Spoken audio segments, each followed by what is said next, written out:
Alors que 2021 se termine bientôt, Actu People vient d'apprendre que Laetitia, la dernière femme de Johnny Hallyday, a encore une grande ardoise auprès de l'administration fiscale française. La maman de Jade et Joy n'en a pas fini avec sa guerre avec le fisc. Entre les dettes laissées par le grand chanteur et son train de vie luxueux, il y a un fossé considérable selon plusieurs sources. La somme a fait l'effet d'un coup de tonnerre. Ces fameux 30 millions d'euros choquent les fans du taulier.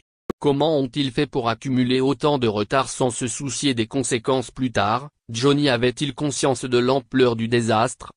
Impossible à savoir tant Laetitia Hallyday fait le blocus autour de ces informations confidentielles.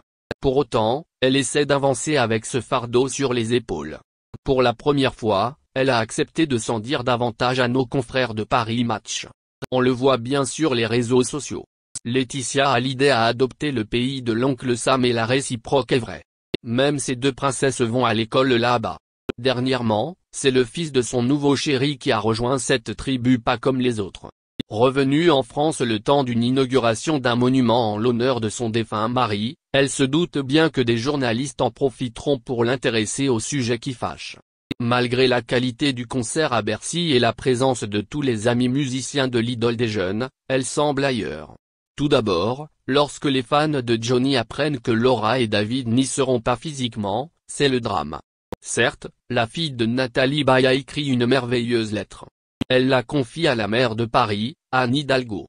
Cette dernière a tenu sa promesse et l'a lue. Mais le cœur n'y était pas.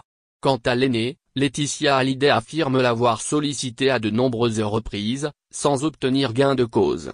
Certes, l'affaire autour de l'héritage semble aujourd'hui derrière eux. Or, les vieilles rancœurs sont encore d'actualité. A-t-elle vraiment empêché les enfants de dire au revoir à leur père? Ont-ils toujours rejeté leur belle-mère? Si c'est avéré, la méchanceté ne leur rendra pas leur époux ou leur père. Or, c'est trop comme ça dans beaucoup de familles recomposées. Alors imaginez quand la célébrité s'en mêle. Laetitia Hallyday blêmit quand on l'interroge sur l'argent. Elle a beau tout faire pour balayer ça sous le tapis, sa stratégie ne fonctionne pas. En conflit avec le fisc, voici comment elle résume la raison de la discorde. Le fisc français me réclame des impôts dont nous nous étions acquittés avec Johnny dans l'État de Californie, qui est loin d'être un paradis fiscal. En une réponse, elle en profite même pour régler ses comptes avec ceux qui lui en veulent d'avoir quitté l'Hexagone. Toujours positive, elle fait confiance à ses avocats pour trouver une solution qui contentera tout le monde. En tout cas, ses abonnés comme ses haters ne perdent pas une miette de cette affaire. Qui aura le dernier mot? Comme on l'a évoqué tout à l'heure, un merveilleux hommage musical a illuminé le cœur des fans de Johnny. Malgré les conditions sanitaires compliquées, 10 000 fans ainsi que de nombreux artistes ont chanté, pleuré, dansé sur ces tubes pendant une bonne partie de la nuit. Plus que jamais, Laetitia Hallyday a besoin de saluer la mémoire de son époux. Et pour ceux qui se demandent si elle va obtenir quelque chose, elle dément formellement. La revente des places ira directement dans les caisses d'une association contre le cancer.